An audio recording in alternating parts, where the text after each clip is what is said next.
or good evening, your time, looking at the darkness there behind you. We understand Minister Sisulu has arrived in Moscow. Do we know what's on the agenda for her and those that she's meeting there?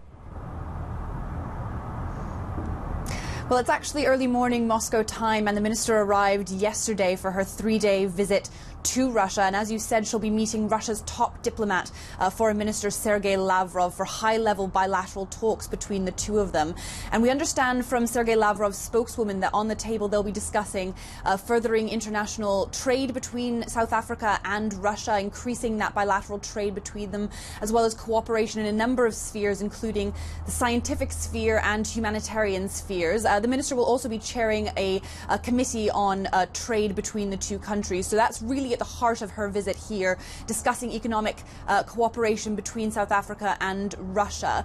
Also, we expect to be discussed is, of course, energy cooperation between the two countries, because earlier this year, of course, President Ramaphosa put a halt to plans for a nuclear power plant cooperation project between Russia and South Africa that had been agreed on under President Zuma, his predecessor. And so that's something that Russia isn't terribly happy about, that's been put on indefinite hold, as President Ramaphosa says he wants to focus more on the domestic economy before looking into the nuclear energy picture, developing South Africa's capacity in that department. So that's something that President Putin raised earlier this year at the BRICS summit in Johannesburg, and it's certainly something that we expect Sergei Lavrov to be raising today with the minister. Yeah, and that nuclear deal being put on the hold then, Julia, just wondering what else, when it comes to Russia and South Africa, what are the other deals, what other wheeling and dealing do we do with one another, other than energy and nuclear, which we know was a big one, but like we say, is off the table for now?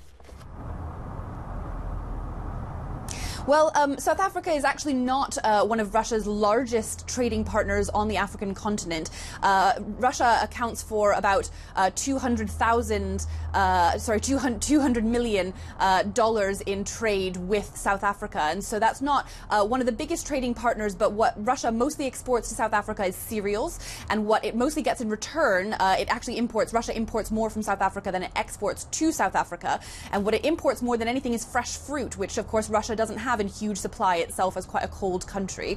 So that's really one of the main areas of cooperation between the two countries, and they are definitely looking to develop trade between the two of them as President Putin looks for other spheres of influence, other spheres of cooperation around the world as Russia becomes increasingly isolated by sanctions from countries like the US and the European Union as well.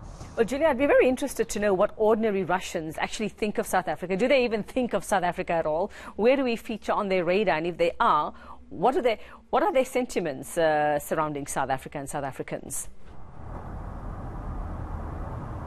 I think the awareness is certainly growing. Part of that was, of course, quite a lot of South Africans who visited Russia during the World Cup. And I think the World Cup earlier this year was an opportunity for many Russians to develop personal ties with a number of people from around the world, South Africa included. So the awareness is definitely growing, particularly, as I say, as Russia is looking for more trading partners on the African continent. So the awareness is certainly growing. And I think historically the two countries have quite a friendly ties. So in the memory of many Russians who were around during the time of the Soviet Union, where the Soviet Union was definitely a supporter of South Africa, historically, I think many people have a pretty positive picture of the country. And then very quickly for us, Julia, if you have any idea, I mean, we had reports of our Deputy President David Makhura being in Russia, many questions as to why exactly he was there. He's saying that he came to Russia because he has, more confidence in Russian doctors than he has here. They understand his illness.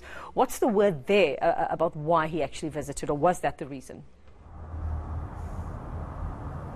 Well, that's what we understand. We haven't really been hearing any Russian officials weighing into that. Mostly what's been coming out from the Deputy President's side himself about the medical treatment here. There are a number of people who do travel to Russia for the quality of its doctors.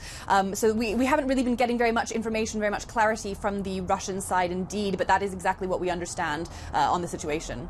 Thanks very much. That's ENCA's correspondent there in Russia, Julia Chapman. Early morning there for them, as I'm terrible with time difference.